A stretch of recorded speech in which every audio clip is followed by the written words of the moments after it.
localizada no Parque Estadual Turístico do Vale do Ribeira.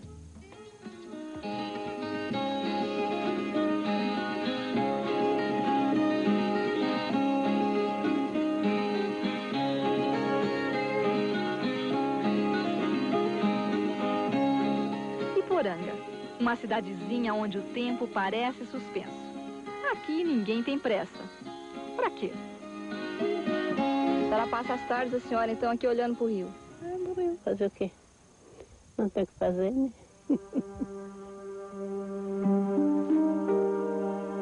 Às margens do rio Ribeira de Iguape, Iporanga está encravada na região onde a Mata Atlântica é mais preservada.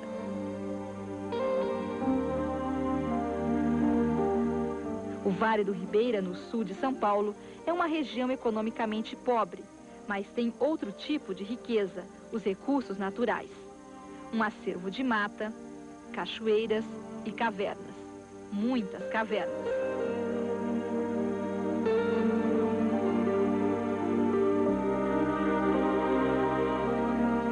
Estamos sobrevoando uma área de 36 mil hectares que compõe o PETAR, Parque Estadual Turístico do Vale do Ribeira. Nesta região está a maior concentração de cavernas do Brasil. 200 já foram catalogadas, mas os especialistas acreditam que este número pode chegar a 1000. A magia e o mistério parecem envolver o vale. A Caverna de Santana é nossa primeira parada. Ela fica no Vale do Rio Betari, a parte mais visitada do parque.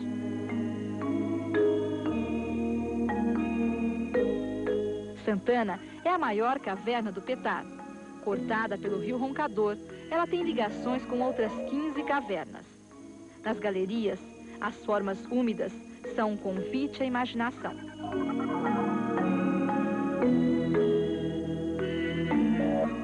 Estalactites descem do teto e estalagmites sobem do chão. Um trabalho minucioso, esculpido pela natureza durante milhares de anos. Mas em poucos minutos, o homem pode destruir esta obra milenar.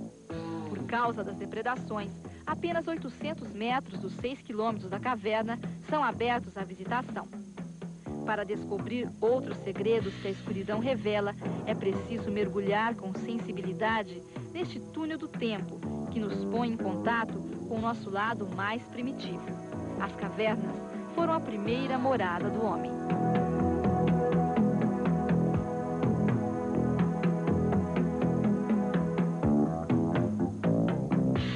O Vale do Ribeira guarda ainda outras surpresas. Esta turma de espeleólogos tem uma missão especial: explorar a Casa de Pedra, a caverna que tem o maior portal do mundo. Chegar até a boca da caverna já é uma aventura. A trilha é muito fechada. É preciso gostar de água para atravessar os muitos rios da região.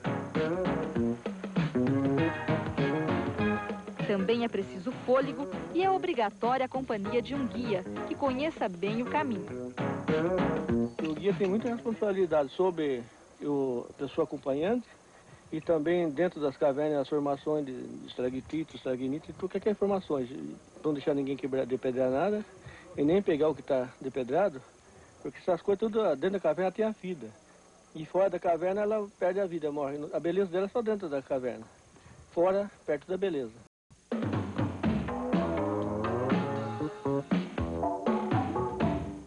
A trilha até a caverna tem 6 quilômetros. A mata é densa, mas generosa. Morangos silvestres, bananas e até mexericas servem para dar ânimo ao grupo. O encantamento da floresta só é quebrado quando encontramos clareiras provocadas por desmatamentos clandestinos.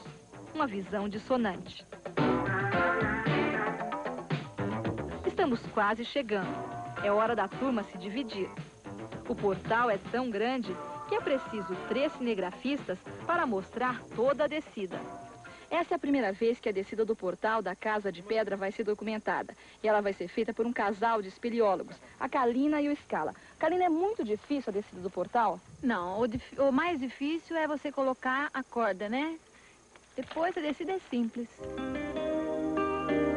É uma aventura romântica. Os 2 espeleólogos que vão fazer a descida são casados. Scala e Kalina, há 5 anos, se aventuram juntos neste mundo pouco explorado.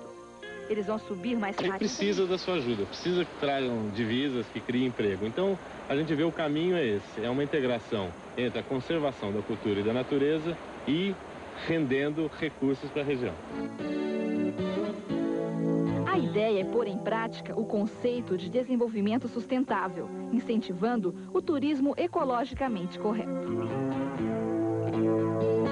Conhecer é o primeiro passo para se aprender a respeitar um patrimônio natural como este.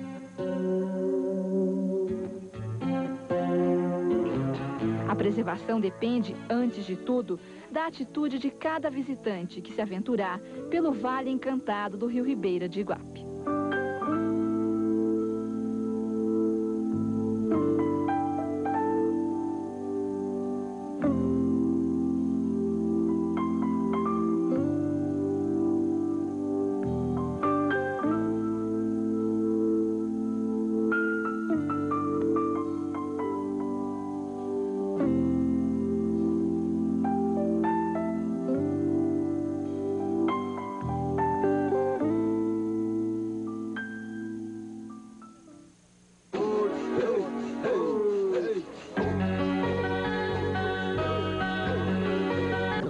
Que é a estrutura político-administrativa do Brasil, particularmente a divisão político-administrativa. Mesmo jeito de questão, coloquei um mapinha e fiz 4 afirmações. Dê uma olhadinha no mapinha, dê uma olhadinha, veja lá. O mapa com a divisão política do Brasil, identifiquei 4 unidades, não é, federativas e fiz afirmações sobre elas. Dizia o seguinte: na década de 80, 4 novos estados foram criados. São exatamente esses 4 que você está vendo assinalado aí. Correta afirmação. Os estados indicados pelos números 2 e 3 correspondiam a territórios até a Constituição de 88. O 4 foi desmembrado de Goiás, isso aqui tudo era um estado, só foi dividido na última Constituição brasileira, o que está correto. Terceira afirmação, eu dizia que os estados indicados pelos números 1, 2, 3 e 4 correspondem respectivamente a Rondônia, Roraima, Amapá e Tocantins, o que também está correto. E essa era a última afirmação, a terceira afirmação. Então, todas as afirmações estão corretas. É bastante básico isso, você conhecer e identificar, não é, cada estado, cada unidade federativa que compõe o Brasil. Fácil. E a última questãozinha abordava também um assunto muito importante, e é uma questão a mais simples de todas que tinha aí, que é a questão que vai enfocar um item, né, importantíssimo, que é a distribuição de população por setor de atividade. São 3 setores básicos de atividade: primário, secundário e terciário, e você saber como a população está ativa, está distribuída, né, está ocupada em relação a esses setores, é muito importante. Saber isso para o Brasil e para outros países também. Então, veja lá, eu coloquei um gráfico para você, com uma legenda, curva A, curva B e curva C. E mostra a evolução, não é, da população por cada um desses 3 setores de atividade, desde de 1940 até 1980. E o que você nota é que um deles tem um crescimento muito grande. E eu pedia na questão para você identificar que setor é o que está indicado pelo A, qual é o B e qual é o C. Esse que tem um crescimento muito rápido é o setor terciário. E você nota então que hoje é o que mais tem população no Brasil. Setor de serviços, comércio. Esse que também tem um crescimento, mas não tão lento quanto o terciário, é o setor secundário, que é a indústria. E esse aqui, ó, que vai tendo um crescimento até o início dos anos 70 e depois dos anos 70 tem um pequeno declínio, é o setor primário. Então ficou assim, ó, o A é o terciário com mais gente, o primário em segundo lugar e o secundário em terceiro lugar. Então, 3 aspectos aí muito importantes, fique atento, estude esses temas, tá claro? Então veja, que temas? Energia, não é? A estrutura político-administrativa do Brasil e população, os vários aspectos da população brasileira. Tá certo? Qualquer dúvida sobre um desses temas ou sobre as questõezinhas que eu coloquei, hoje você tem a chance de ligar para a gente de novo. Liga e daqui a pouquinho eu respondo para você. Até já. Fala aí, moçada. Estou voltando do meu caído aqui de paraquedas. Muito boa tarde, Brasil, Brasília, Porto Alegre, né? Roma, Milão, Paris e Garça. Né? A parte de geografia geral, tremendo bico, né? Facilmente você conseguia responder. E é lógico, dava uma passeada aí por tudo que a gente tinha visto a nível de Américas, a América do Norte, América Central e América do Sul. Então, vamos lá rapidinho. Primeira questão, estou sem óculos, está difícil ler aqui, mas tudo bem, você respondeu em casa com calma. A prosperidade industrial do Nordeste dos Estados Unidos, principalmente no final do século XIX e início do século XX, deveu-se em grande parte às jazidas minerais de... Essa é a questão número X. X é a questão que você está vendo aí, que eu não estou vendo o número aqui, mas é a questão que você viu. E aí dizia o quê? A prosperidade industrial, questão 22, é isso ou não? 22. Espírito Santo de Oreia ajudou aqui. Ela dizia o quê sobre a prosperidade do Nordeste dos Estados Unidos? Importante lembrar, tem forte concentração no Nordeste dos Estados Unidos, é o chamado Manufacturing Belt, em função dessa produção mineral, né? Ferro, aonde? A oeste dos Grandes Lagos e ainda carvão do que? Dos Montes Apalaches. Indiscutivelmente, alternativa A, ferro do Lago Superior e carvão dos Apalaches. Respondeu A de I love you, respondeu direitinho, não é?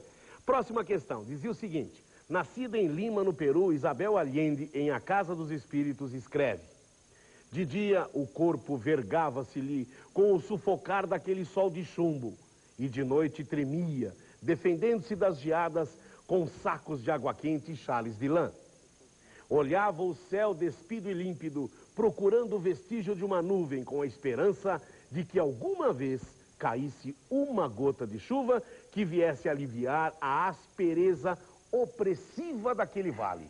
Olha que texto! Aí o cara perguntava, a qual paisagem latino-americana o texto se refere? Moçada, indiscutivelmente, ele falou de grande amplitude térmica, calor de dia, frio à noite. Ele falou da falta de umidade, falta de chuva. Ele está falando de um deserto. E se é um deserto latino-americano, só podia ser quem? Norte do Chile, né? Pegando o norte do Chile e sul do Peru, como é que chama o deserto? Deserto de Atacama, agravado pela presença da corrente fria de Humboldt. Lembra disso ou não? Cuidado com isso aí. Então, acabava dando alternativa B de beijo nesse teste de geografia geral. Vou repetir, no primeiro teste, A de I love you. No segundo, B de beijo. Terceiro teste de geografia geral, tá? Aparecia um mapinha e vinha as seguintes instruções aqui, ó. As seguintes instruções. A questão de número 24 está ligada ao mapa e aos itens relacionados abaixo. Então tinha lá, ó, o mapa é esse daqui, acompanha comigo no visual. Oh, que lindo mapa dos Estados Unidos. Aí o cara dizia, 1, a região mais industrializada e mais urbanizada dos Estados Unidos e do mundo. 2, as condições naturais dessa região vão favorecê-la para as atividades agropecuárias, sendo a mais importante área agrícola, principalmente na produção de cereais. Já matou, né? 3, é atualmente a região de maior crescimento dos Estados Unidos, produz 2/3 da energia hidrelétrica do país. 4, é a região onde aparece o maior número de negros. A atividade mais tradicional é a cultura algodoeira, mas as torres de exploração de petróleo lhe dão grande dinamismo. 5, essa região possui nas explorações minerais a sua principal atividade. Aí vinha uma explicação. Para as regiões do Nordeste e das planícies centrais, são válidos, respectivamente, os itens... Opa, então olha aí, ó, aí que está a grande sacadinha. Desse mapa todo, ele queria que você identificasse o que cabia ao Nordeste dos Estados Unidos e as planícies centrais. Indiscutivelmente, olha o 1. O 1 diz, é a região mais industrializada e mais urbanizada dos Estados Unidos e do mundo. É o Manufacturing Belt, é o Nordeste dos Estados Unidos. Então, 1 para Nordeste. Aí vem em seguida, ele pede planícies centrais. Dá uma lida no 2. As condições naturais dessa região vão favorecê-la para as atividades agropecuárias, sendo a mais importante área agrícola, principalmente na produção de cereais. Moçadinha, tá aqui, ó, grandes planícies, a região o quê? Da área de produção de cereais dentro dos Estados Unidos da América, a região marcada pela presença do Mississippi, Missouri. Então você tem 1 para Nordeste e 2 para grandes planícies. 1 e 2, se você acompanhar aí, alternativa, de novo, alternativa A de I love you. Deu para responder, não deu? Então a gente vai voltar para essa grossinha que é a Fani. Ó, e qualquer dúvida que você tiver, liga pra gente, a gente está à sua disposição, tá bom? Beijo, tchau, Fani. Beijo, Popó. É isso aí. O telefone do telespectador está aguardando a sua dúvida. Se você não entendeu alguma coisa, ligue 252-6525, que os professores estarão dando uma mãozinha para você no último bloco. E agora chegou a vez da correção das questões de física com o Elu, PC e Aldo. E vamos ao balanço da prova. Como acontece nos grandes vestibulares, a nossa prova de física privilegiou a mecânica, mais precisamente a cinemática. A prova envolveu questões que exigiram do aluno o raciocínio lógico e, óbvio, o conhecimento de leis físicas, só que praticamente dispensou cálculos complicados. E você deve ter notado que a questão 25 saiu sem o A, B, C, D, E das alternativas. Isso, lógico, não impediu que você respondesse a questão. Deve ter te deixado só um pouquinho confuso. Vamos lá, Elu? Vamos lá, Fanny. E aí, pessoal? Grande tarde vestibulando no ar para você, conferindo, comentando o grande simulado que nós realizamos aqui na TV Cultura.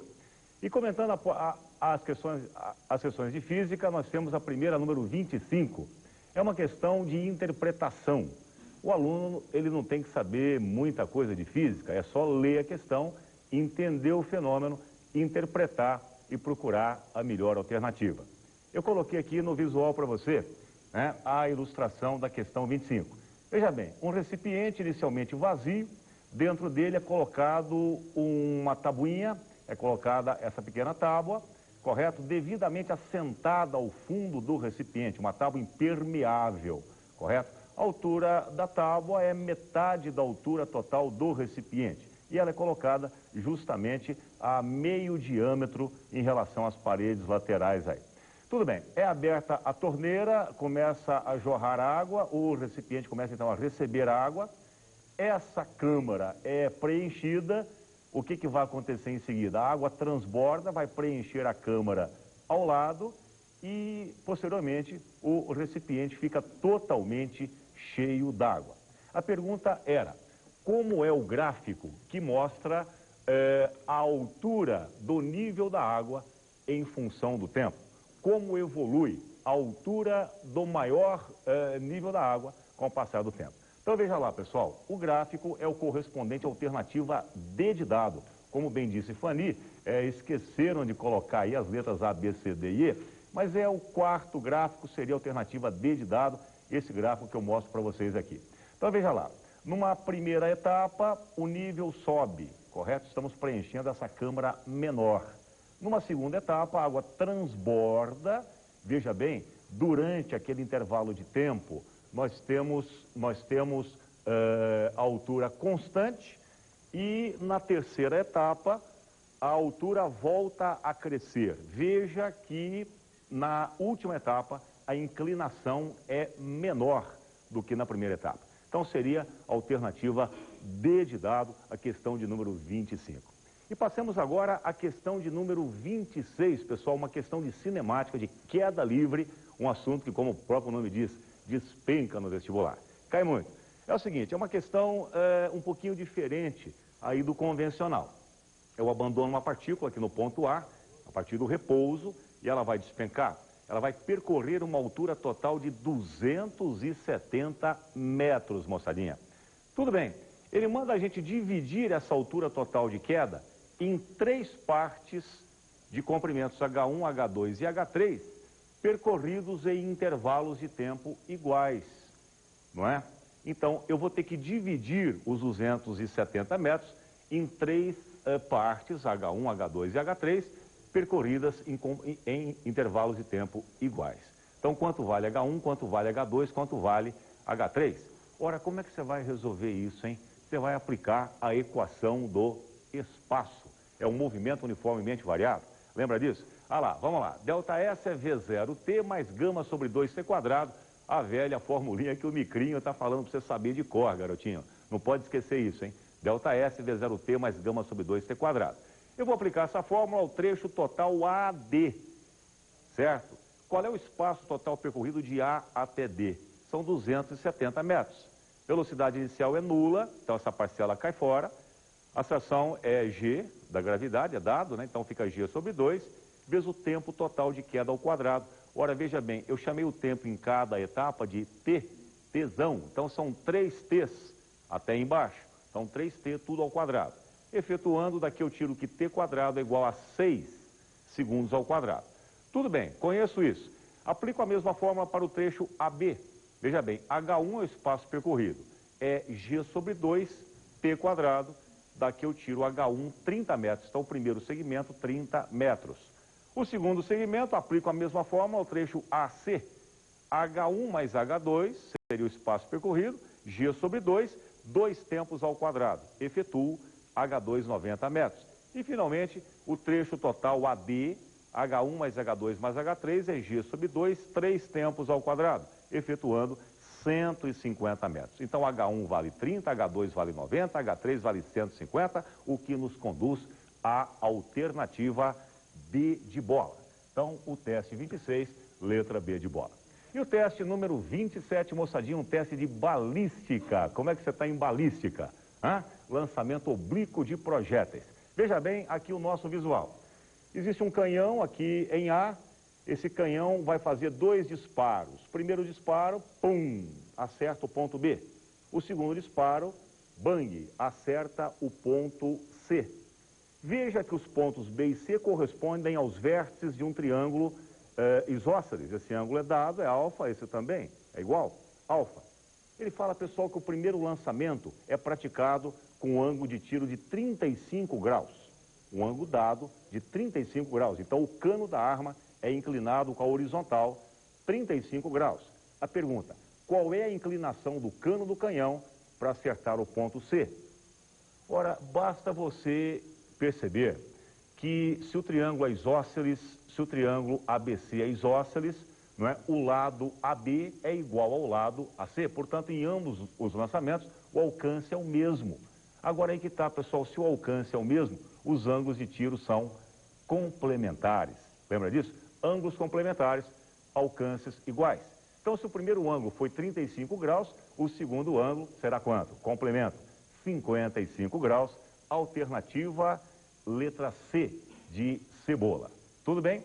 E finalizamos dessa maneira o comentário das questões de cinemática e passamos agora para o nosso colega, o PC, o Paulo César, não é, que vai responder eletricidade. Um abração, pessoal. Obrigado, Elu. Olá, pessoal. Espero que vocês tenham conseguido acertar as questões que nós vamos resolver agora, as questões de eletricidade. A questão 28, a questão que explorou a primeira e a segunda lei de Ohm. Era dado o seguinte: um fio condutor de comprimento L e área de secção transversal S é percorrido por uma corrente I quando submetido a uma diferença de potencial U. Cortando-se o fio ao meio e associando os pedaços em paralelo, submetendo-se à associação a mesma DDP U, qual a corrente que vai passar em cada um dos pedaços? Acompanhe no visual a resolução dessa questão. No fio original de comprimento L, nós temos uma resistência elétrica de comprimento L, resistência R. Submetida a uma DDP-U, é percorrido por corrente I. Pela lei de Ohm, U é igual a R vezes I, onde nós tiramos que a corrente é U dividido por R. Cortando-se o fio ao meio, o comprimento do fio fica reduzido à metade. Da lei de Ohm, nós sabemos que a resistência é diretamente proporcional ao comprimento. Se o comprimento fica reduzido à metade, a resistência cai para a metade. Então, a resistência de cada pedaço, R sobre 2. Na associação em paralelo, os dois pedaços de fio ficarão submetidos à mesma DDP-U, percorrido por uma corrente e linha cada um. Então, novamente a lei de Ohm. U é R sobre 2 vezes I linha. Nós temos aqui que I linha é 2 vezes U sobre R. E U sobre R é a corrente inicial. Logo, cada fio será percorrido por corrente 2I. Resposta alternativa dada. Na questão 29, uma associação de resistores e gerador. Dado o circuito abaixo, ele queria saber a resistência elétrica que deveria ser colocada entre X e Y para que a corrente no resistor de 10 acompanhe. Ele queria saber qual a resistência entre X e Y para que a corrente no resistor de 10 fosse de meio ampere. para resolver esse problema, nós vamos precisar da lei de Ohm, aplicada aos resistores, e da equação de gerador, aplicada àquela bateria. Acompanhe a resolução. Inicialmente, no resistor que tem uma resistência elétrica de 10. Pelo enunciado do problema, ele deverá ser percorrido por uma corrente de meio ampere. Logo, a tensão nos terminais daquela resistência, 5 volts. No gerador, o gerador também tem os terminais X e Y. E o U no gerador é E menos RI. O U, 5 volts, calculado anteriormente.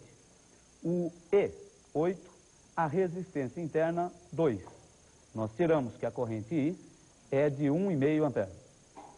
Logicamente, a corrente que vai passar no trecho XY será a corrente total de 1,5, menos a corrente que foi desviada para o resistor de 10 ohms. A corrente no resistor procurado deve ser de 1 ampere. Novamente, aplicando a lei de Ohm, U é R2 vezes I2. O U é 5, calculado anteriormente, e o I, 1 ampere, o que nos leva a uma resistência de 5 ohms. Resposta alternativa à bola. Então, na questão 28, alternativa dado. Na questão 29, alternativa à bola. A próxima questão, uma questão de ótica. Vocês verão a solução com o professor Aldo. Aldo. Olá, tudo bem com vocês? Nossa questão é uma questão de ótica e geométrica. É uma questão que analisa o fenômeno da reflexão da luz, da refração da luz e da reflexão total. Acompanhe o visual para nós explicarmos o enunciado da questão. Aqui nós temos um prisma imerso no ar. O índice de refração do ar é 1.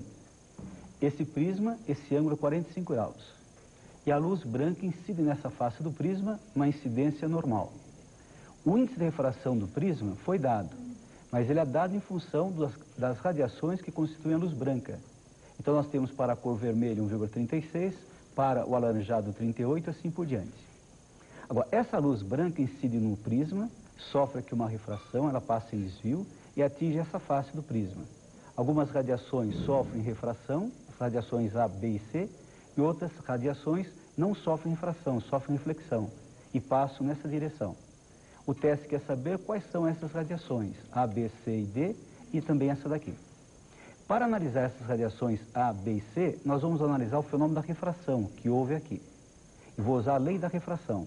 A lei da refração estabelece que o índice de refração do ar vezes o seno desse ângulo de refração igual ao índice de refração do prisma vezes o seno de 45. Então, vou usar essa lei da refração. Está escrito aqui, olha. Índice do ar, seno do ângulo 2, igual ao índice do prisma, seno de 45. Observe que seno de 45 é raiz de 2 sobre 2, é constante. E o N do ar é 1, constante também. Então, note que aumentando esse N, vai aumentar esse 2. Quanto maior o N, maior esse ângulo aqui, olha. Quanto maior o N, maior esse ângulo. O menor ângulo possível, menor N possível, menor ângulo possível, vai ser justamente para o vermelho. Menor N possível. Então, aqui nós temos radiação vermelha. Aumentando o índice, vai aumentando o ângulo, aqui será a seguinte, que é a radiação alaranjada. Depois, a C, que é amarela. Note que aumentando o índice, chega uma hora que não ocorre mais refração aqui. Então, nós teremos o fenômeno da reflexão total. Então, as outras cores definem a reflexão total. Vamos analisar agora, rapidamente, o fenômeno da reflexão total. Então, olhem lá o fenômeno da reflexão total. Reflexão total, rapidinho. Para que ocorra reflexão total, esse ângulo de incidência deve ser maior que o ângulo limite. É a condição que eu vou impor. Ângulo de incidência maior que o ângulo limite. Vou transformar isso em seno. Então, seno de I igual a seno maior que o seno do ângulo limite. O I é 45 graus, o ângulo de incidência. Seno de 45 raiz 2 sobre 2. O seno do ângulo limite sabemos que é uma relação dos índices do ar com o prisma, do ar igual a 1, e aqui eu coloco o índice do prisma. Coloco esses dois valores naquela desigualdade. Então, no lugar do seno, eu vou colocar justamente raiz de 2 sobre 2. No lugar do seno do L, eu vou colocar 1 sobre N. Passo N para cima, 2 para cima, raiz de 2 para baixo, obtém essa relação. Racionaliza N raiz de 2. Então, para N maior que raiz de 2, que é aproximadamente 1.041, nós temos o fenômeno da reflexão total, justamente para as cores verde, azul, anil e violeta. Essa é a reflexão total. Então, a resposta é justamente a resposta E. É uma questão de ótica geométrica que mexeu com reflexão, refração e reflexão total. Se tiver alguma dúvida, nos telefone. Então, até a próxima vez. Com você, Fanny. Ok, Aldo, obrigada. Estamos corrigindo ao vivo as 50 questões do simulado do vestibulando. E no último bloco do programa, os professores estarão esclarecendo as dúvidas recebidas pelo telefone. Se você ficou aí no sufoco por causa de alguma pergunta, ligue para a gente, 252-6525. Não vá se esquecer, é 252-6525. E a hora das questões de inglês, comentadas pelo Sidney. E aqui a única coisa a dizer é que a questão 31 foi repetida, foi impressa 2 vezes. Vamos lá, Sidney, tá com você. Legal, ufa, que sufoco, né, gente? Uma prova aí difícil pra vocês, aí logo de cara a gente tá treinando e é isso daí, tá? Nós temos agora que praticar. Você viu que a questão saiu repetida? Falando em repetir, a única maneira que você tem de aprender inglês é essa, tá? É repetindo mesmo. Agora, vocês deram uma lidinha no texto? Conseguiram reconhecer da onde que é esse trecho? É de uma obra famosa, é um trechinho de uma obra famosa, tá? Ele em inglês se chama Animal Farm. Foi traduzido para o português como A Revolução dos Bichos, tá? Animal Farm não foi traduzido literalmente como A Fazenda dos Bichos, que seria a tradução literal. Foi traduzido como Revolução dos Bichos. Aí foi uma opção do tradutor na época, né? Que resolveu fazer assim. Há que se comentar aí alguns personagens. Um deles aparece aí nesse trechinho, que é o Snowball, né? O Snowball, que também traduzindo ao pé da letra vai dar bola de neve. E aí, numa boa, foi traduzido assim. Se você for ler em português a obra, você vai encontrar o bola de neve. E todos esses personagens, eles representam personagens da história, da Revolução na União Soviética, tá ok? Então, foi uma sacada na época do George Orwell. Ele escreveu isso daí pensando lá na Revolução. E aí fez a Revolução dos Bichos, tá? Que aqui, no livro, se passa na Inglaterra, England, que aparece lá no texto, inclusive, tá ok? E você vai ver que, no final das contas, se um dia você ler e analisar a obra, ele estava, na verdade, falando ali da Revolução da União Soviética, com todos os personagens e tudo mais. Então, tudo aqui representa alguma coisa que aconteceu lá na Revolução, tá bom? Dando uma passadinha rápida aí pelo texto, gente, vocês vão observar o seguinte, o texto dizia, mais ou menos por cima, o seguinte, tá? Que nos domingos não havia trabalho, o café era 1 hora mais tarde do que o normal, e depois do café havia uma cerimônia que era celebrada toda semana, sem exceção. Primeiro vinha o hasteamento da bandeira, e o Bola de Neve tinha encontrado lá na estrebaria uma toalha de mesa velha, uma toalha verde de mesa antiga da senhora Jones, que era a senhora e o senhor Jones, né, os donos da fazenda. E pintou o quê? Um casco e um chifre nessa toalha. E essa toalha ela era estendida no mastro da bandeira que ficava lá no jardim todo domingo de manhã. A bandeira era verde para representar os campos verdes, né, segundo o Snowball, e o casco e o chifre eram para representar a República dos Animais, que surgiria, que ela apareceria depois que a raça humana tivesse sido derrotada, tá ok? Bom, a primeira questão era a seguinte, tá? Então ignorem aí uma delas só, tá? Que estava aí escrita 2 vezes. Responda em português de acordo com o texto. O que acontecia aos domingos, depois do café da manhã, na Granja dos Bichos, porque era esse o nome que tinha em português, Animal Farm, né? A Granja dos Bichos. Havia uma missa, havia uma cerimônia, os animais iam dormir ou os animais iam trabalhar? Moçada, alternativa B, não é isso? Havia uma cerimônia, era isso daí. Depois, na próxima, dizia o seguinte, qual é o presente perfeito da frase dada? A frase dada era Snowball finds an old green tablecloth in the harness room. Finds é o presente do verbo find, presente simples. O passado, found. Particípio passado, have ou has found. Você vai escolher o auxiliar have ou has de acordo com o sujeito. Sujeito da frase, quem que era? Snowball, terceira pessoa do singular. Então você vai escolher has. Snowball has found. Portanto, a alternativa correta ficava sendo a alternativa D, não é isso? Snowball has found an old green tablecloth in the harness room. E a última alternativa era para você escolher a questão cuja parte grifada da sentença dada seria a resposta. A sentença dada era The flag was green to represent the green fields of England. Então a bandeira era verde para representar os verdes campos da Inglaterra. Então se era para representar, você vai perguntar por quê. Então é aquela questão do why, alternativa C. Why was the flag green? Por que a bandeira era verde? Por enquanto é só, gente. Fanny, com você. Vamos lá.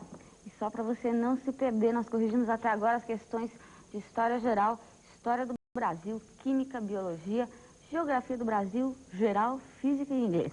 No último bloco nós vamos estar comentando as dúvidas sobre o simulado. E para deixar sua questão com a gente, basta ligar 252-6525. Anote aí, é 252-6525 e só um toque para você. Tem muita gente que está telefonando para cá com questões outras, que não as do simulado. A gente vai pedir para vocês se concentrarem neste simulado, tá bom? Nós vamos dar uma paradinha agora e num minutinho voltamos com a correção das questões de matemática, gramática, literatura portuguesa, brasileira e redação. Até já. Vestibular do programa.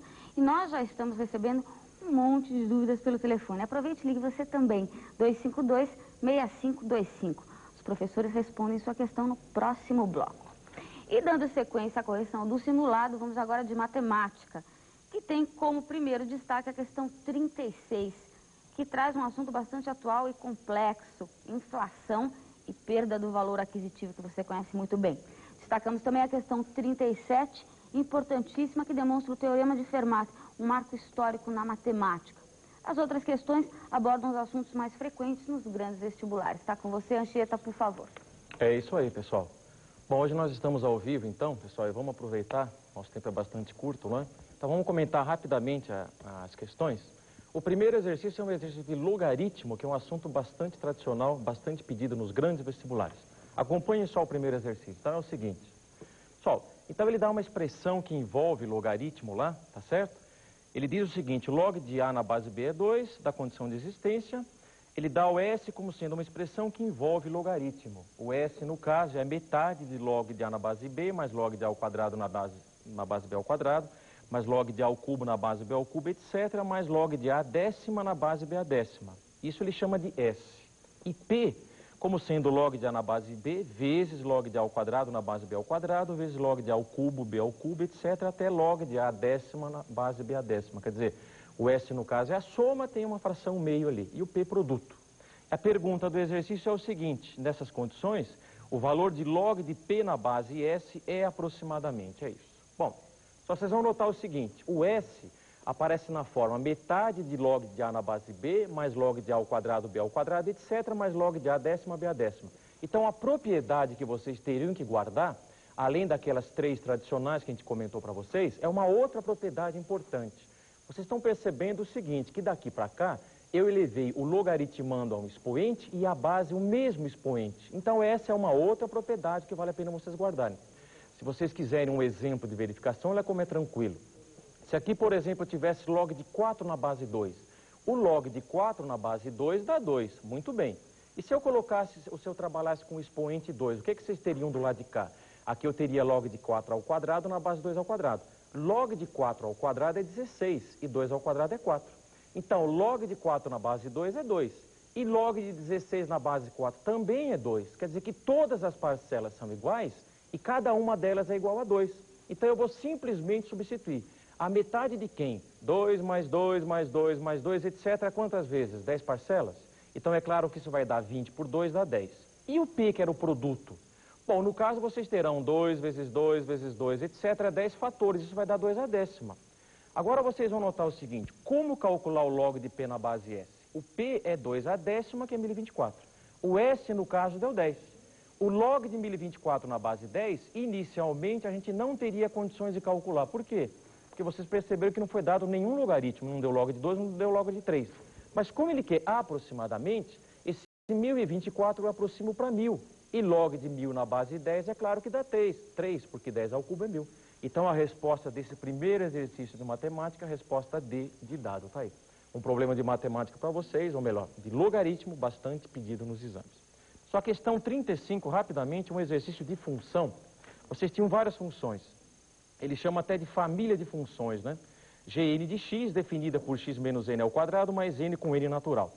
Depois ele dá outras funções, g de x, x mais 1, h de x como sendo a composta de g de n mais 1 e g, e finalmente o f de x como sendo h de x menos g de x. O f de x é o h de x menos gn de x, tudo bem? Nessas condições, f de x é uma função de que tipo? Então vamos fazer exatamente a resolução. Então está aqui, funções de R em R. Então olha só, o gn de x foi definido, x menos n ao quadrado mais n, n natural. O que mais? O detalhe é que nós temos um gn de x e aqui simplesmente um g de x. G de x, x mais 1, tudo bem. O h de x é a composição do gn de x com o g. Então vocês estão notando, aqui eu vou lembrar a definição. Gn de x, quer dizer, gn de x bola g no ponto x, isso é simplesmente gn de x calculado aonde? No g de x. E o f de x, no caso, é h de x menos gn de x. Então vocês vão simplesmente fazer a substituição. Quem que é o GN mais 1 calculado no ponto G de x? Como é que eu faço isso? Não vamos esquecer que o G de x, em termos de n, quer dizer, o GN de x é x menos n ao quadrado mais n. Então o que eu vou ter que fazer é o seguinte, aonde tem x, eu devo colocar quem? Eu vou precisar colocar exatamente o x mais 1. Aonde tem x, vocês vão colocar o x mais 1. Aonde tem n, eu coloco o n mais 1. Então, se vocês fizerem esta substituição, olha o detalhe. Aonde tem x, coloca x mais 1. Aonde tem n, coloca n mais 1. E eu substituo aqui, ó. Então, se vocês fizerem essa substituição, isso vai dar x mais 1 menos n mais 1 ao quadrado mais n mais 1 menos quem? Menos exatamente o n de x, não é isso? Então, isso vai ficar menos quem? X menos n ao quadrado menos n. Bom, se vocês trabalharem com essa expressão aqui dentro, retirando o par de parênteses, vocês vão notar que menos n vai ficar menos n menos 1. Então, a gente vai cancelar esse menos. Isso vai ficar x menos n ao quadrado que está aqui. Aqui vai ficar n mais 1 menos x menos n ao quadrado menos n. É claro que eu vou cortar x menos n ao quadrado com x menos n ao quadrado. Cancela exatamente um n com menos n, fica sendo 1 o resultado. Quer dizer que o f de x igual a 1 é uma função constante. Função constante é uma função par, porque f de x é igual a f de menos x, no caso igual a 1. Vocês lembram que a gente comentou isso aí. Função constante é uma função par. Então, nesse exercício aí, segundo exercício de matemática, a alternativa correta, a de abóbora para vocês. Tá aí. Só o próximo exercício, questão de porcentagem, questão atual, inflação, perda salarial, etc. Né? Então, é sobre a nota de 5 milhões. Essa notícia saiu nos jornais no dia 29 de junho de 93 desse ano. E claro que agora, na realidade, não são mais 5 milhões, e sim 5 mil cruzeiros reais. Ah, esse é o detalhe. Bom, resumindo, ele diz o seguinte, inflação 30% ao mês, ele quer saber exatamente qual vai ser o valor real dessa nota de 5 milhões, exatamente no dia 1º de setembro, supondo que a inflação fique exatamente 30% ao mês, é isso. Então, vocês vão notar o seguinte, olha só. O valor final em setembro, é claro que vai ser melhor, é evidente, porque a inflação vai corroer exatamente o valor da nota. A inflação 30% ao mês, durante 2 meses. O valor inicial, 5 milhões. Então, é um problema de porcentagem, juros compostos. Então, vou lembrar aquela equação importante que a gente comentou para vocês. Lembram? O montante é o capital que multiplica 1 mais a porcentagem elevado ao tempo. E claro que o raciocínio que vocês vão ter que fazer é o seguinte, vocês vão fazer exatamente a troca, quer dizer, hoje o valor é 5 milhões, em setembro vai ser menor. Então, é como se eu analisasse exatamente do futuro para agora, ou do final para o começo. É esse raciocínio que vocês vão ter que fazer. E é o que eu estou usando exatamente na fórmula, olha só. Então, a hora que vocês substituírem, quer dizer, eu estou supondo que o valor, quer dizer, o valor inicial, no caso, 5 milhões. O valor final é menor. Então, como a porcentagem é 30% ao mês, durante 2 meses é evidente que isso vai dar 1 mais 30% ao quadrado.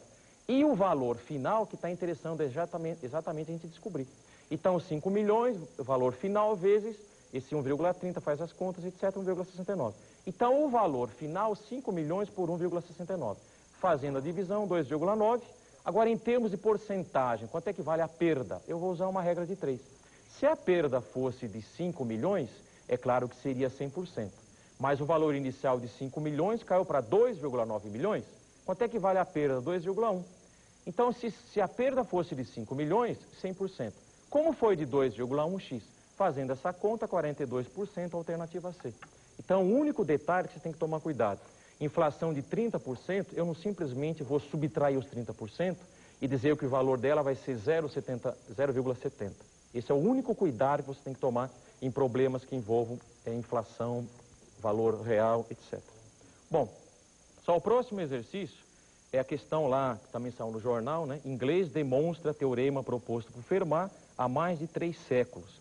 Então, o teorema afirma, né, que para n inteiro maior do que 2, não há valores inteiros positivos, x, y, z, tais que x elevado a n mais y elevado a n é igual a z elevado a n. Em outras palavras, o que o teorema afirma é o seguinte, que x elevado a n mais y elevado a n vai ser igual a z elevado a n, ela vai ser válida se o n for 1 e se o n for 2, é isso.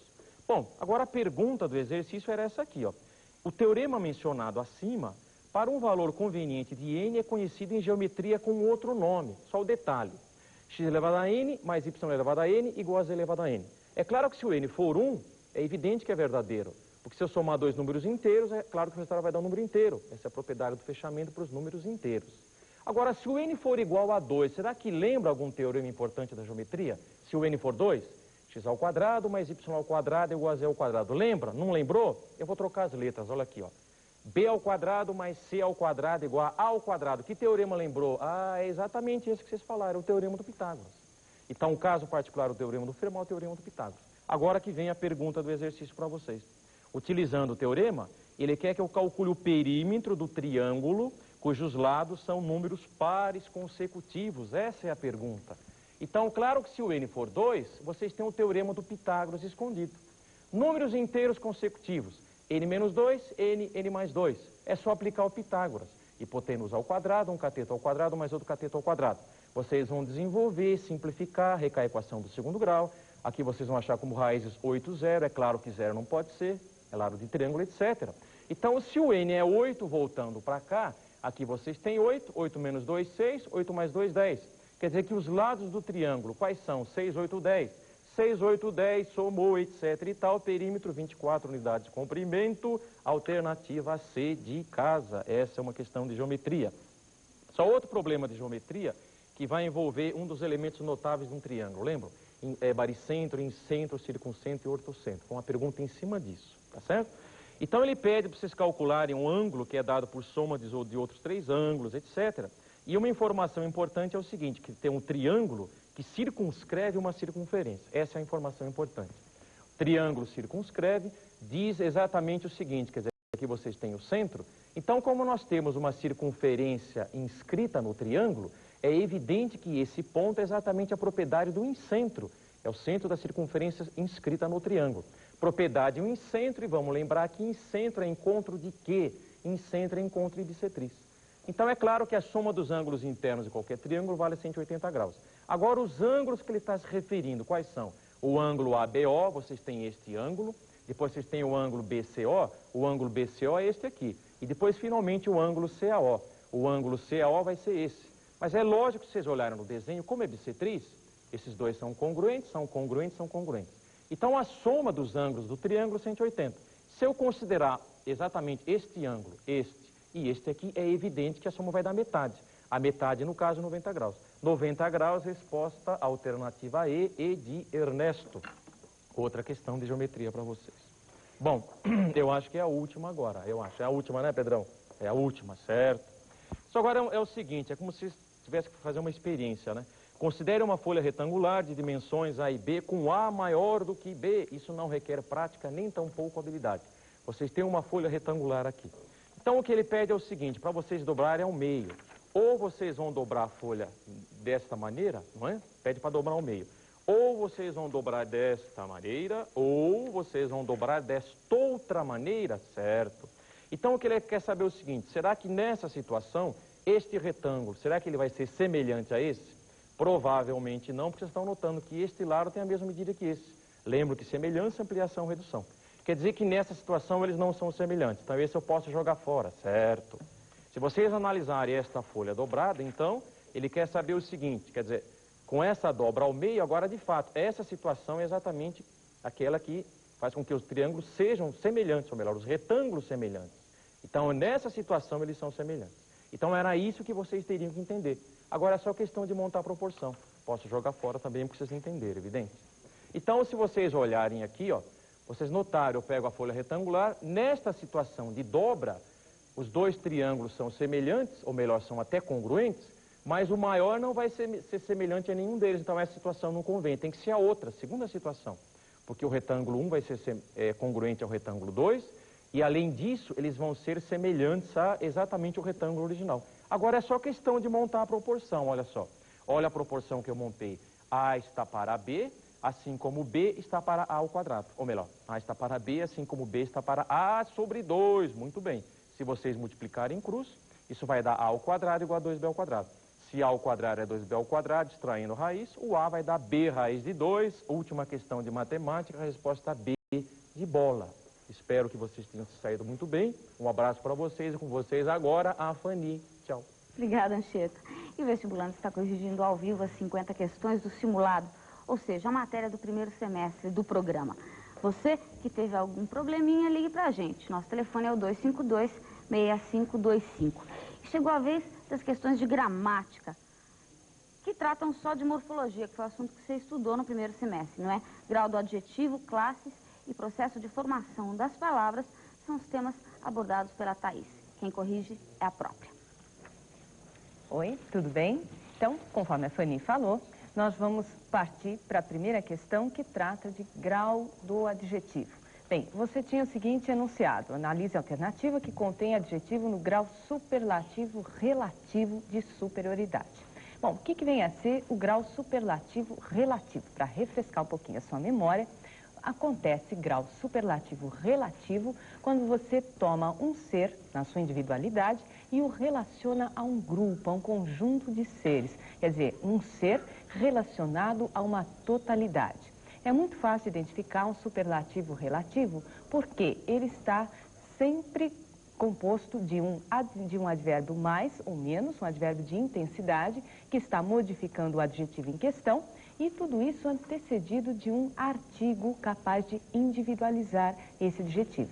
Veja, tomando então as alternativas da questão número 40, que são todas extraídas de contos do Machado de Assis. Você tem na primeira, uma letra A, um comparativo de igualdade, frase extraída do Alienista. E nas demais, frases todas extraídas do conto Teoria do Medalhão, você vai encontrar na B um comparativo de superioridade e muita atenção agora. Nós vamos ter duas respostas corretas. Uma delas é a letra C, que eu vou ler para você. Uma vez entrado na carreira, deves pôr todo o cuidado nas ideias que houveres de nutrir para uso alheio e próprio. Atenção agora. O melhor será não as ter absolutamente. A palavra melhor, como você sabe, substitui mais bom. Não se diz mais bom, disse melhor. Veja, o melhor aí é a melhor atitude entre todas as atitudes possíveis. Logo, você encontrou aí o primeiro superlativo relativo de superioridade, tá? Com mais é superioridade, com menos é inferioridade. E na letra D também você encontra um superlativo relativo de superioridade. Em semelhante caso, não só as regras da mais vulgar polidez, a mais vulgar de todas, a mais vulgar polidez. Então, C e D, duas respostas para você. Bem, na próxima questão, nós temos uma frase extraída do conto A Cartomante, do Machado de Assis. Aqui nós encontramos uma questão de classes de palavras. Você vai classificar a palavra mal. Muita atenção, a palavra mal só pode ser um adjetivo se grafada com U. Mas o mal que você encontra aqui é grafado com L. Pode ser um adjetivo? Não, não pode. Pode ser um advérbio? Pode. Pode também ser um substantivo? Poderia. E pode também ser uma conjunção? Poderia sim. Então, nós vamos analisar no contexto. Subiu os 6 degraus de pedra e mal teve tempo de bater, a porta abriu-se e apareceu-lhe Vilela. Muito bem. Este mal aqui atua como conjunção subordinativa temporal, na medida em que ele opera a relação entre as orações. Teve tempo de bater e a porta abriu-se. Ele significa assim que, logo que, assim que teve tempo de bater, a porta abriu-se. Tá certo? Conjunção na letra D de dado. E a última questão nossa de gramática, com trechos extraídos do conto A Causa Secreta, também do Machado de Assis, nós temos que analisar os processos de formação das palavras grifadas. Fortunato serviu de criado, segurando a bacia, a vela, os panos. Note que mesmo para você analisar o processo de formação de uma palavra, está trabalhando com morfologia pura, você deve analisar a palavra dentro do contexto em que ela aparece. A palavra criado migrou de uma classe para outra. Ela é, portanto, formada por derivação imprópria. Quero dizer com isto, criado é particípio passado do verbo criar, mas nesse contexto é tomado como um substantivo. Então, derivação imprópria. No segundo, voltou nos dias seguintes, mas a cura fez-se depressa. A cura é fácil. É um substantivo abstrato oriundo de um verbo, curar, que deu cura. O ato de curar e a cura, você tem um D verbal, derivação regressiva, portanto. E no terceiro fragmento, Fortunato cortava ao rato uma das patas. Em seguida, desceu o infeliz até a chama rápido para não matá-lo. né? Belíssima e terrível descrição de uma tortura. Muito bem. A palavra infeliz você iria analisar corretamente, dizendo que se tratava de prefixação. Mas muito cuidado. Prefixação na medida em que você associa o prefixo in ao radical de feliz. Só que, além de prefixação, acontece aqui também uma derivação imprópria. Na medida em que infeliz é geralmente um adjetivo, contrário de feliz. Mas aqui funciona como substantivo. Desceu o infeliz. A presença do artigo antes do adjetivo transformou-o em substantivo. Então, a resposta correta aparece na letra C. Por enquanto, é só. Até daqui a pouco no Qual é a Dúvida. E já já os professores estarão esclarecendo as dúvidas recebidas pelo telefone. Mas ligue que ainda há tempo, é 252-6525 nosso número. Outra vez, 252-6525. Passamos agora para as questões de literatura portuguesa e de literatura brasileira. E atenção aí que as questões de literatura portuguesa valem só até a alternativa E da questão 45. Na sequência foi repetido um trecho da questão 50, que é de redação. Ou seja, você esquece essa última parte. Né, Fabiano? É sua vez. Tudo bom, pessoal? Boa tarde. Realmente houve um problema em termos de composição, mas logo o aluno, olhando, né, o texto, saberia que é uma frase, uma questão truncada, foi repetida uma parte de redação. Muito bem, a questão, primeira questão de literatura, vocês têm aí, não é, uma opinião crítica do professor Segismundo Spina. E era para vocês assinalarem a alternativa onde estaria o nome do autor referido pelo professor Spina. Diz o professor: a autonomia intelectual, a ortodoxia das suas ideias religiosas e a coragem expressa no seu teatro de crítica social explicam o parentesco do seu ideário com o pensamento reformista do tempo. Explicam também o prestígio de que gozou na corte onde a proteção da rainha Dona Leonor, viúva de Dom João II, e logo a seguir do próprio Dom João III, mantiveram vivo o esplendor do seu teatro. Bom, teatro, evidentemente, nós temos que imaginar um dramaturgo, certo? Um autor de teatro. E as informações históricas estão muito bem claras aí. O grande protegido da viúva de Dom João II e também do Dom Manuel, de uma certa maneira, e depois do neto do Dom João II, do Dom João III. Esse é o grande fundador do teatro português e talvez o maior nome do teatro europeu na sua época foi Gil Vicente. Gil Vicente, alternativa bola, certo? Muito bem, a próxima questão de portuguesa fala do Renascimento. Então nós partimos da Idade Média, finzinho da Idade Média, o humanismo, a transição, né, a ponte de transição, o mundo medieval e o renascentista, e agora fala-se da epopeia, quer dizer, o poema da raça, que são os Lusíadas. Diz a questão: em relação aos Lusíadas de Camões, assinale a correta, certo? Bom, a diz que o poema é dividido em 10 partes e 5 cantos. É o contrário, tá certo? São 10 cantos e 5 partes.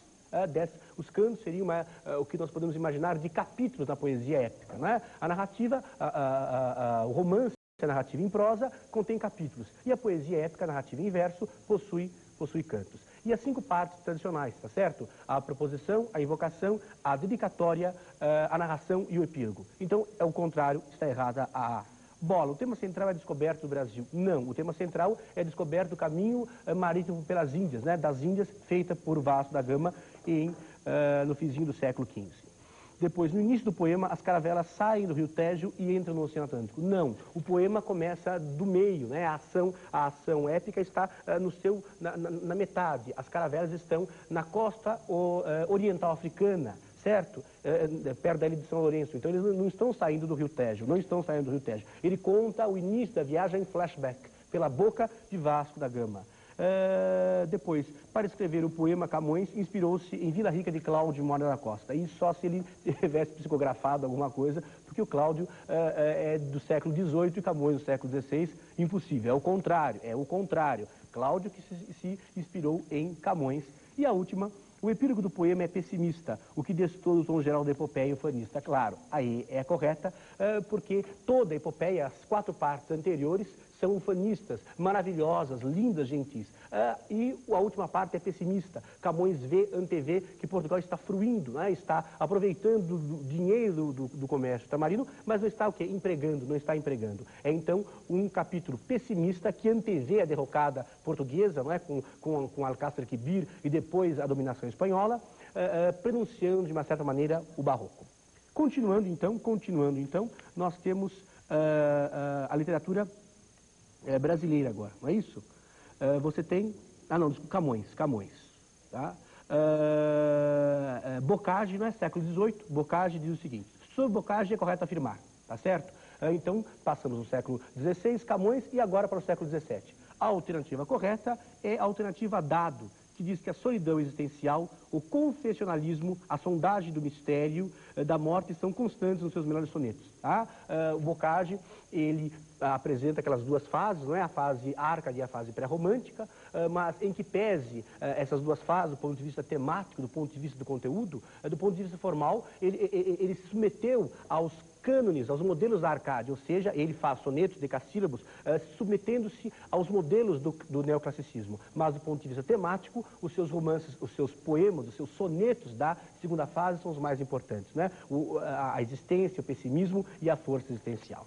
Muito bem, alternativa Dado para essa última questão de literatura portuguesa. Vamos agora para a brasílica literatura, vamos para a brasileira. Aí um texto, não é? Um texto montado que se refere a um estilo de época, não é? É a definição e elencaram-se as características desse estilo de época. Devemos detectar então qual é.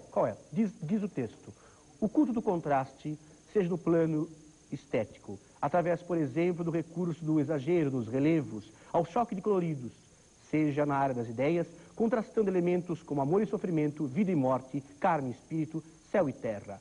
É um dos pontos centrais desse estilo de época.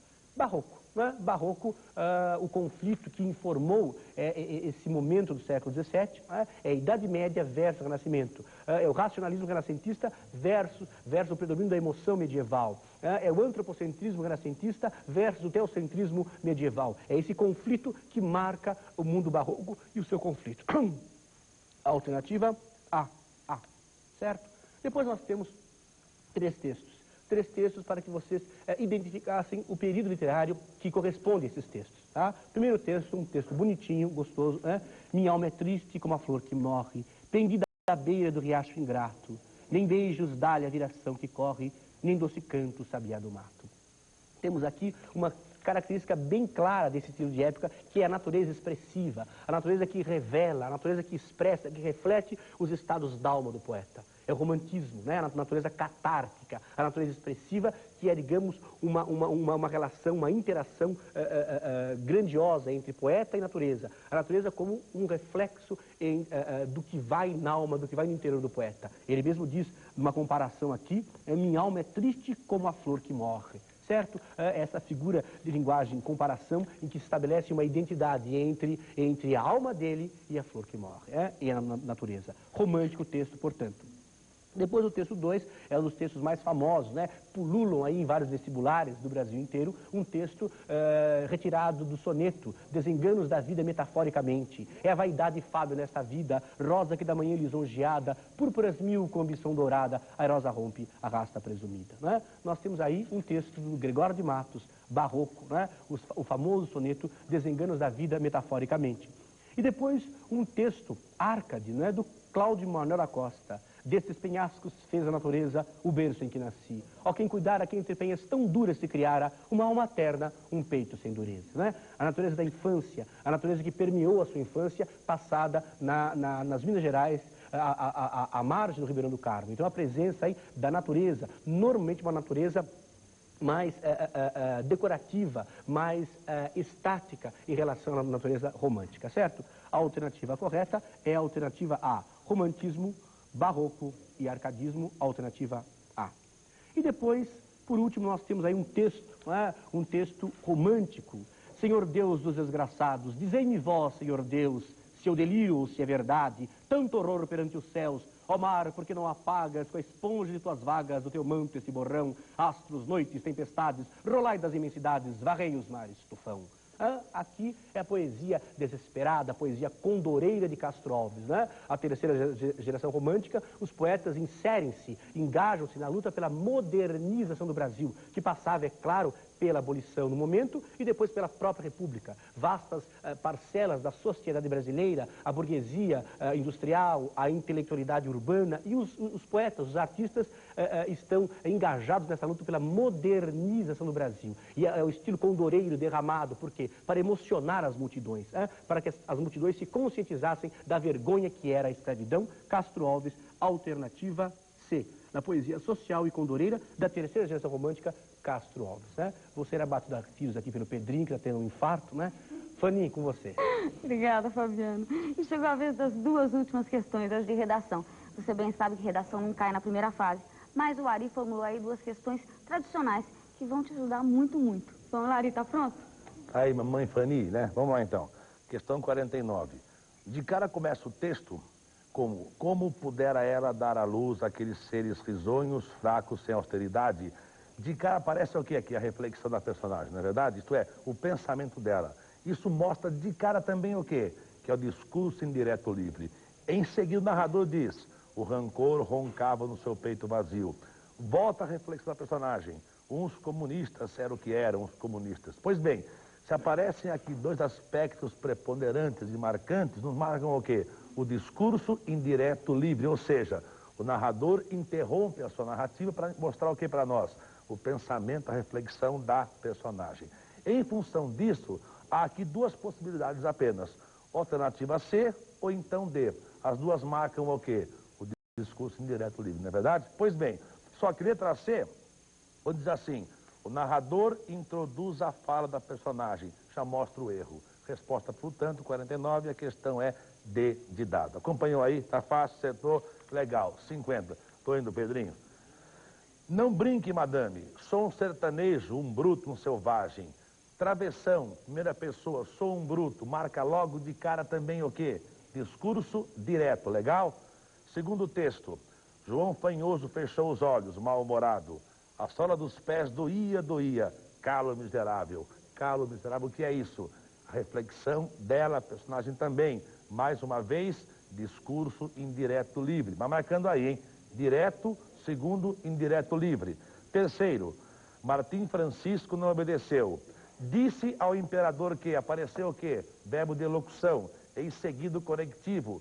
Isso marca também que aspecto? O discurso indireto. Legal? Acompanhando? Enfim, o último texto. Nesse ponto, as ideias de Sinhá Vitória seguiram outro caminho, que pouco depois foi desembocar no primeiro. Narrador até aí. Em seguida, a reflexão de quem? Da personagem. Não era que a raposa tinha passado no rabo a galinha pedrez? Logo a pedrez, a mais gorda. Reflexão de quem? Personagem. Mostra o quê? Tô indo, Pedrinho. Discurso indireto livre. Legal? Então, pela ordem. Direto, indireto livre, indireto, indireto livre, alternativa 50, letra D. Legal? Perdão, C. Legal? Acompanhou? Tá, então.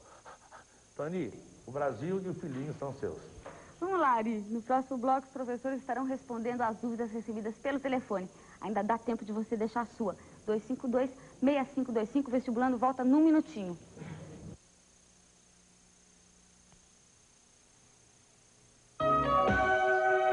Vestibulando.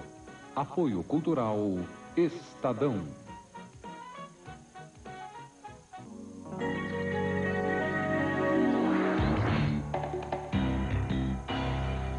Cartão Verde, o esporte em debate na cultura. Todo domingo, a cobertura completa do esporte no Brasil e no mundo, com a participação de atletas, dirigentes, jornalistas e personalidades. Domingo, 10 da noite, comentários, debates, análises. Cartão Verde. No fim de semana da cultura, Teatro Shakespeare. Neste sábado e domingo, 7 da noite, Júlio César. Luta pelo poder, inveja e traição num dos melhores dramas já escritos. Júlio César, em 2 partes. Teatro Shakespeare. A obra do maior dramaturgo de todos os tempos na cultura.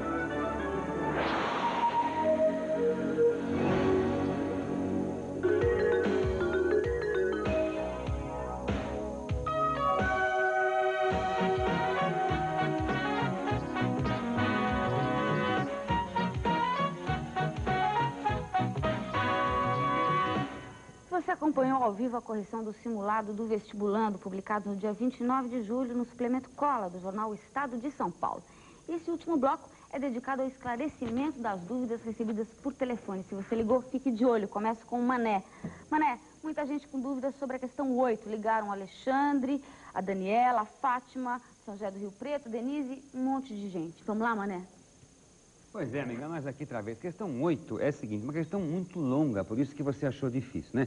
Você teria que escrever a reação, marcar o dado e pedido.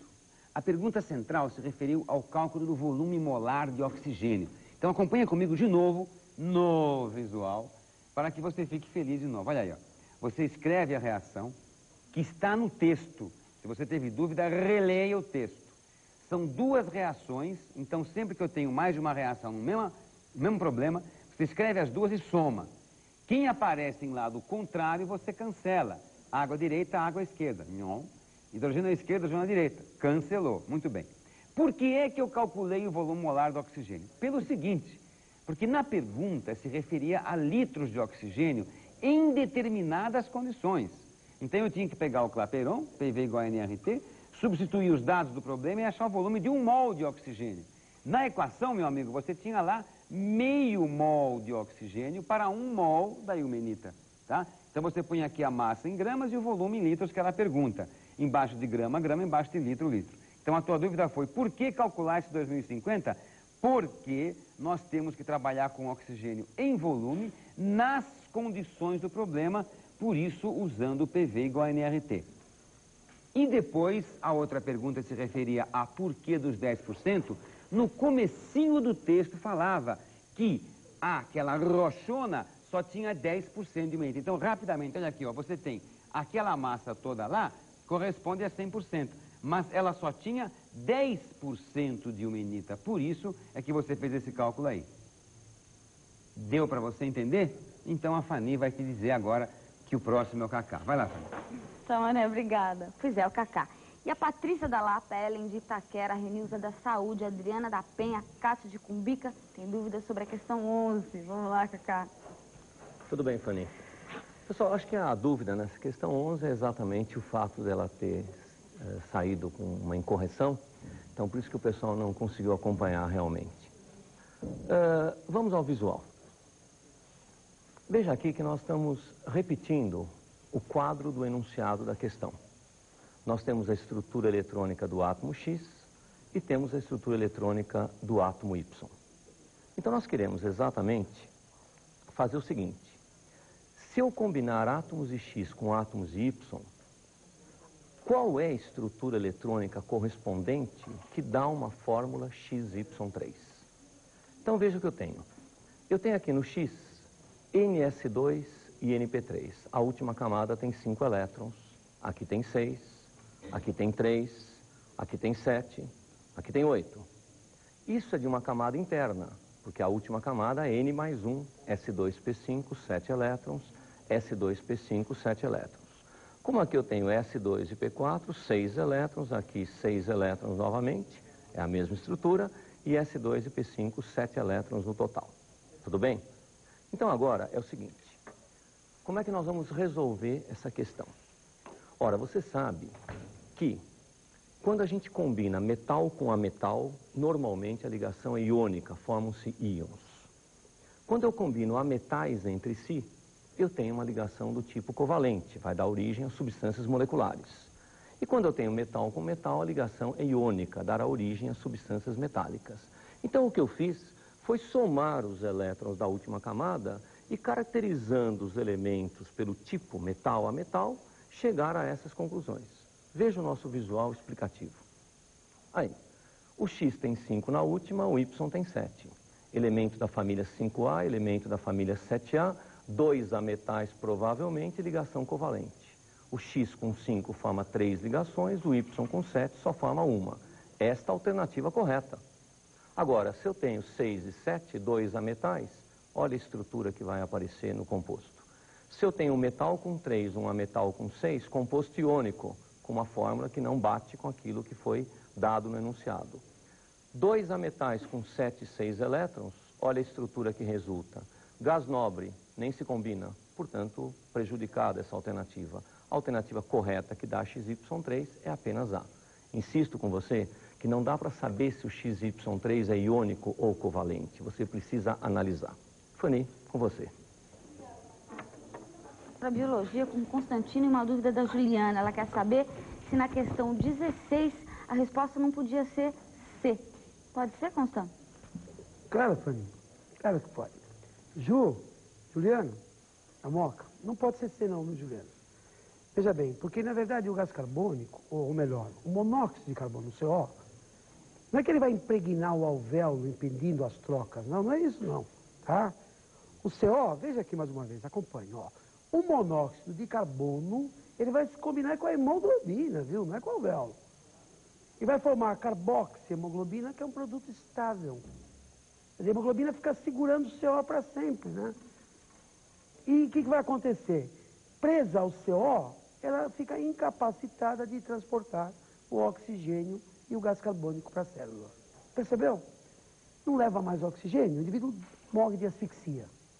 A rigor, falta O2 na célula, a produção de ATP cai, o indivíduo morre descarregado. Viu? Então só pode ser alternativa dada, né? Tá? Um abração, viu? Com você, Fanny. Obrigada, Constância. E agora a dúvida do André de Osasco, que é para o Éder.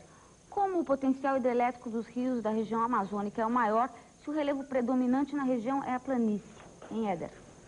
Pois é, tome cuidado, eu até tentei alertar você quanto a essa questão, né? O relevo predominante da Amazônia, e praticamente da bacia hidrográfica amazônica, não é de planície. Você está enganado. Você fala, como assim? Eu estou enganado, eu aprendi desde pequenininho que predomina lá é planície. Pois é, acontece que a questão de ser planície ou não ser planície depende do conceito que você tem de planície. O conceito que se trabalha hoje de planície é a área onde predomina o processo de sedimentação. E na Amazônia como um todo, o processo predominante não é de sedimentação, e sim de erosão. Então o relevo predominante lá é de planalto, tá certo? E os rios afluentes do Amazonas são rios que tem cachoeira, assim, tem um desnível relativamente grande. São esses rios que têm um potencial hidrelétrico muito elevado. Dê uma olhadinha na figura, veja, o mapinha que foi usado na prova, ó. Então tá aqui, ó.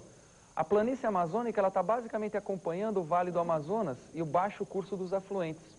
Aqui é o Planalto das Guianas, ó. Então tem rios que saem do Planalto das Guianas para o Vale do Amazonas. Aqui é o Planalto Central, né? Então tem rios que saem aqui do Planalto Central em direção ao Vale do Amazonas. Então tem um grande desnível, então, do Planalto Central para a planície e do Planalto das Guianas para a planície. É daí que vem o grande potencial hidrelétrico da bacia amazônica, que é o maior do Brasil. Pouco aproveitado, mas é o maior. É isso aí, Fanny. Até mais. Até mais, Éder. Obrigada. Pergunta do Marcelo de Santo André para o Elu.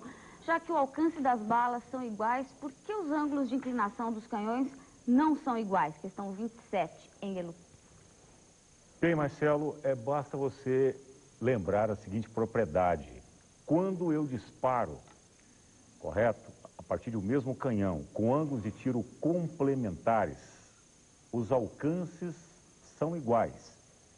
E veja que os ângulos envolvidos lá naquela questão têm que ser necessariamente diferentes, porque é dado no enunciado que o θ2, o segundo ângulo, é diferente do θ1.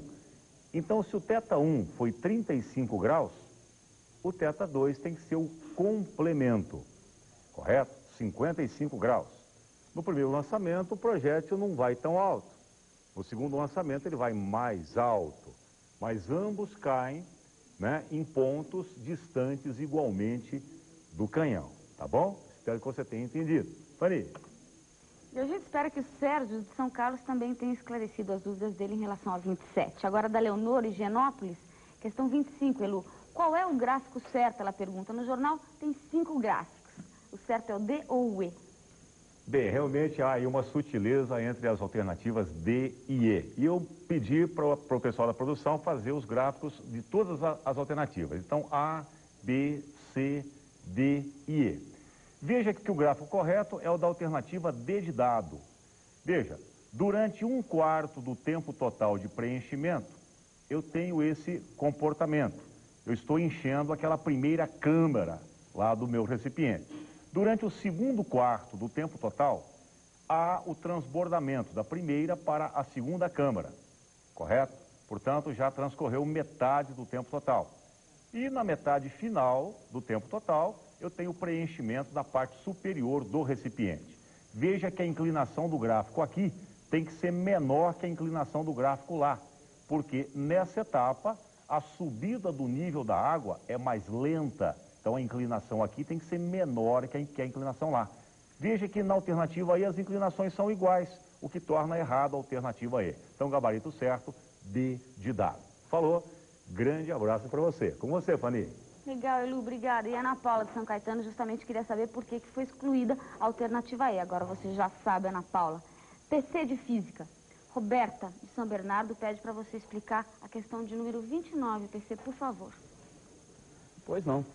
Esta questão 29 envolvendo aquele circuito realmente é uma questão difícil, porque envolve o conhecimento de lei de Ohm aplicada a resistores, o conhecimento da equação do gerador e a observação de que os dois resistores do circuito estão ligados em paralelo e a associação está ligada aos terminais da bateria. Acompanhe no visual que você vai entender melhor a resolução desse circuito. Foi dado então o circuito, que está desenhado aqui em preto, na cor mais escura, e pede-se a resistência R para que a corrente no resistor de 10 seja de meio ampere. Perceba que o resistor procurado e o resistor de 10 estão ligados em paralelo entre os pontos X e Y, e esses pontos correspondem aos terminais da bateria. Aplicando-se a lei de Ohm ao resistor de 10, nós iremos descobrir a DDP, o U. U é igual a R vezes I, e encontramos 5 volts. Mas os 5 volts é a tensão fornecida pela bateria, que tem uma força eletromotriz de 8 volts, uma resistência interna de 2 ohms. Aplicando a equação da bateria, o U é igual a E menos RI. Tiramos a corrente que passa na bateria. Essa corrente, ao atingir o ponto de contato ou de união entre os dois resistores, divide-se. Meio ampere passa para o resistor de 10, dado do enunciado. O restante, 1 ampere, irá passar no resistor que nós estamos procurando, que está submetido a uma DDP também de 5 volts. Novamente aplicamos a lei de Ohm. U é igual a R vezes I. E descobrimos então que o valor do R será de 5 ohms. É com você, Fanny. Obrigada, PC. A gente vai passar para o Cisne. A Débora, de Vila Prudente, tem uma dúvida sobre a questão 33. Por que não pode ser a alternativa B, hein, Sidney? Vamos lá, então. Débora e todo mundo, tá? Questão 33. Era o seguinte. The flag was green to represent the green fields of England. E o que estava grifado? Para representar os verdes campos da Inglaterra. Então, se você falar na questão B, o que ela representava, eu só vou estar respondendo parte da pergunta, tá? Vou estar respondendo só os verdes campos da Inglaterra. Mas era o porquê. Por que a bandeira era verde? Para representar. Porque estava grifado to represent the green fields of England, então a correta é a C. Se tivesse grifado só the green fields of England, aí podia ser, tá ok? Claro? Tem mais alguma coisa? Se não, tchau, tchau, Fanny. Sidney, não dá mais tempo, esse é o problema. Um beijo, tchau. Vou passar para a Thaís. Duas pessoas querem saber sobre a questão 42. O Edson diz o seguinte, na questão 42, o telespectador quer saber se a palavra homem está oculta no substantivo infeliz. A correria aqui é tanta. E a Denise de Uberlândia, Minas Gerais, quer saber por que a questão 42 não pode ser a resposta B. Bom, muito bem. Então eu vou aproveitar e vou responder a vocês dois já de uma vez. Veja, o que acontece no primeiro fragmento, Fortunato serviu de criado. Aqui não pode ser considerado uma sufixação, na medida em que a palavra criado, enquanto particípio passado do verbo criar, possui uma desinência verbal, desinência de particípio passado. Então já não teria sufixação de modo algum. Um bom motivo para você não responder com a letra B, mas não para por aí. E ainda, no fragmento número 3, nós temos aqui, em seguida, desceu o infeliz até a chama, em que eu coloco para você, existe prefixação? Sim, existe, mas existe também a derivação imprópria. E aí, respondendo a você especificamente que perguntou se existe uma palavra homem implícita aqui, olha, você pode até fazer a análise daquilo que não está presente aqui. Entretanto, eu sugiro que você analise o que está escrito e como é que a gente faz qualquer classe de palavra se transformar em um substantivo. Quer dizer, isso foi assunto que eu bati muito aqui durante o semestre. Você vai simplesmente antepor a essa palavra um artigo, tá? Então, é claro que o infeliz é tomado como um ser. E, nesse sentido, ele é ele próprio o substantivo, tá? Então, você não vai analisar como se houvesse alguma coisa que não há, tá? Então, é isso que faz esse adjetivo se transformar em um substantivo. Isso é a derivação imprópria. Esse é o processo da derivação imprópria, tá bom? Então, fica claro que nós estamos mesmo com a resposta C, tá ok? Até mais, então. Obrigada, Thaís. E chegou a hora de conferir as respostas de todas as questões. É a vez do gabarito final.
E a correção do simulado do vestibulando termina aqui. Durante 2 horas estivemos com você ao vivo, corrigindo as 50 questões e esclarecendo as suas dúvidas, algumas delas pelo menos. Se você perdeu o gabarito, não se preocupe não. Ele vai ser publicado no próximo dia 12 de agosto no suplemento Cola do Estadão. O simulado que acabamos de corrigir é uma forma de avaliação da matéria que você acompanhou até agora. E ele é importante para relembrar os pontos que merecem uma atenção especial. E continue acompanhando o Vestibulando, porque em novembro a gente vai voltar com um novo simulado, preparando você para o vestibular. Segunda-feira estamos de volta pela manhã às 8h30, com reapresentação em novo horário, hein? Às 14 horas. Um beijão e muito sucesso para você.